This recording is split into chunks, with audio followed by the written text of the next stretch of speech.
Yeah, for sure. And I vastly underestimated the effects it would have on my energy, my focus, my motivation.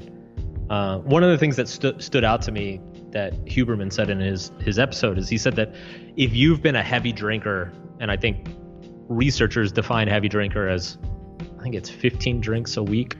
Which for some people is one night out. Yeah, right. I'm like, yeah, that's an average. That was an average week in my 20s. He said at least 15 drinks. You know, if you've been a heavy drinker for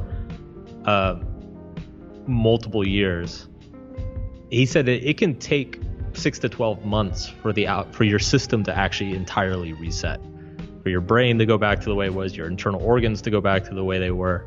And I was like, God damn, I've been doing this basically since I was like 18, right? Like, so half my life, almost 2 decades. And yeah, it's incredible. It's incredible. It was, I'd say, within a few weeks, waking up with more energy, sleeping like a baby. You know, and one of the things, you know, I had cut back quite a bit before I quit completely. I'd say I'd cut back to drinking maybe 2-3 times a month. And when I drank, it was like just 2 or 3 glasses of wine. And it's funny, like I feel like something you notice when you cut back that you don't notice when you keep drinking heavily. Like when you drink heavily, you just expect to feel like shit. So when you feel like shit, you're like, oh yeah, well, of course I drank a lot. But when you drink very moderately, it actually showed me how much it affects you. Like I would go out and have 2 glasses of wine with dinner, and not only would I feel maybe 20% worse the next day, I would feel 10% worse the day after that. And that was shocking to me. I was like, whoa, this is actually, it's not about hangovers. It's about just general lack of energy and motivation on a day-to-day basis. And it lasts for multiple days. So yeah, it's been an eye-opener. I think it's underrated. I feel like it's becoming a thing.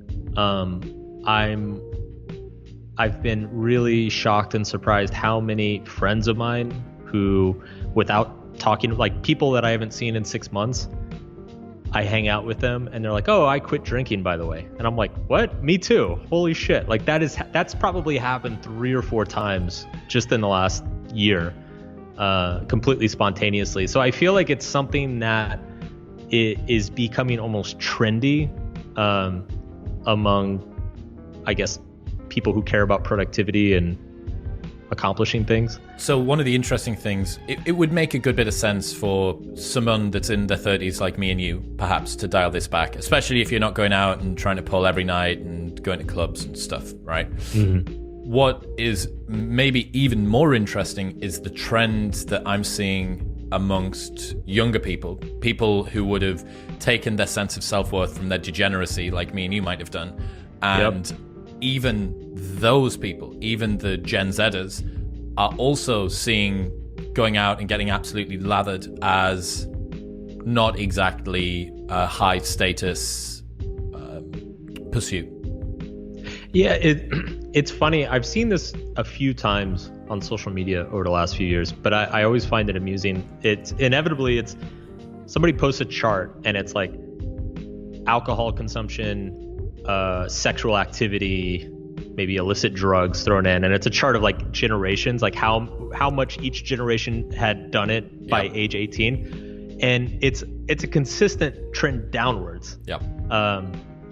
And Gen Z does it the least of all. They do sex, drugs, and alcohol less than any other generation before them. And the people who post this chart, they like complain about the kids. They're like, wow, kids are so boring these days. They're like on their phone all the time. They should get out and have some real fun. Why aren't they having some heroin and unprotected sex? Come on now, kids. Where are you? I'm like, wait a second. When the hell did this turn into a criticism? Like when I was growing up, it was, you know, everything was like, don't drink, don't do drugs, don't have sex, and that's all we wanted to do.